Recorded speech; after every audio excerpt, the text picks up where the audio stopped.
नमस्कार दोस्तों, कैसे हैं आप? मैं हूं गौरव और ये है ट्रांसफॉर्मेशंस। इस वीडियो में हम बात करेंगे सीएसआर फंड्स के ऊपर, जैसे कॉर्पोरेट सोशल रिस्पॉन्सिबिलिटी, और किस तरीके से कॉर्पोरेट्स इनको डोनेट करते हैं और इससे किस तरीके से ओवरऑल सोसाइटी एट लार्ज का फ़ायदा या कम्युनिटी एट लार्ज का फ़ायदा हो जाता है, भले वो एजुकेशन सेक्टर में एक तरीके से लगाए जाएँ या हेल्थ केयर में या और भी डिफरेंट डिफरेंट इस तरीके के इश्यूज़ या इस तरीके के सेक्टर्स में। 2013 में यूपीए गवर्नमेंट के दौरान, जैसे यूनाइटेड प्रोग्रेसिव अलायंस, जो कि एक कांग्रेस और allied political parties, allied partners की एक तरीके की सरकार थी, उन लोगों ने एक कंपनी एक्ट 2013 पास किया संसद में, जिसके तहत अगर एक कॉरपोरेट की, भले वो प्राइवेट कंपनी हो, लिमिटेड लाइबिलिटी पार्टनरशिप हो, इस तरीके की जो ऑर्गेनाइजेशन है जिनकी नेट वैल्यू 500 करोड़ से ज़्यादा हो या उनका एनुअल टर्नओवर 1000 करोड़ से ज़्यादा हो, तो उनका जो नेट प्रॉफिट है उसका, उसमें से 2% उनको अपनी कम्युनिटी की, सोसाइटी या ओवरऑल कम्युनिटी की इम्प्रूवमेंट के लिए या एक तरीके से सोसाइटी के इम्प्रूवमेंट के लिए, भले वो किसी भी सेक्टर में वो डोनेट कर सकते हैं अपना as a corporate social responsibility act के तहत। और उसके बाद ऐसा देखने को मिला कि इस तरीके के कॉर्पोरेट्स ने अपनी खुद की ही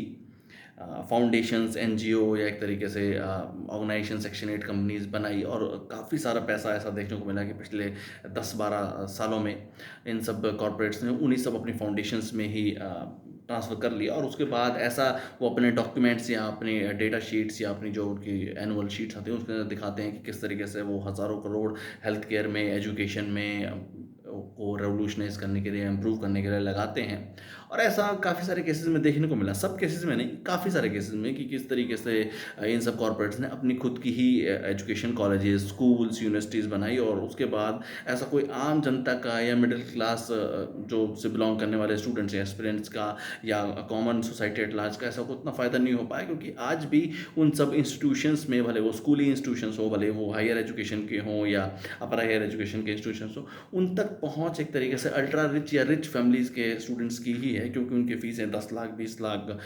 25 लाख एनुअली हैं, और आम जनमानस वहाँ तक नहीं पहुँच पाता है। तो ये समय है किस तरीके से गवर्नमेंट ऑफ इंडिया, भले ही वो स्टेट गवर्नमेंट्स हों, भले ही वो नेशनल गवर्नमेंट हो, किस तरीके से एक प्रॉपर डिपार्टमेंट का, संगठन का, या इस तरीके से ऑर्गेनाइजेशन बना सकती है, भले ही वो पीपीपी मॉडल पे हो, और इस तरीके से जितना भी कॉर्पोरेट फंड है एक तरीके से प्रॉपर तरीके से एक ही जगह पहुँचे, और ओवरऑल सोसाइटी के लिए, भले वो एजुकेशन हो, हेल्थ हो, सस्टेनेबल डेवलपमेंट हो, या ओवरऑल इस तरीके के और भी डिफरेंट सेक्टर्स हैं, उन सब में इम्प्लीमेंट किया जाए, और एक स्ट्रेटेजिक वे में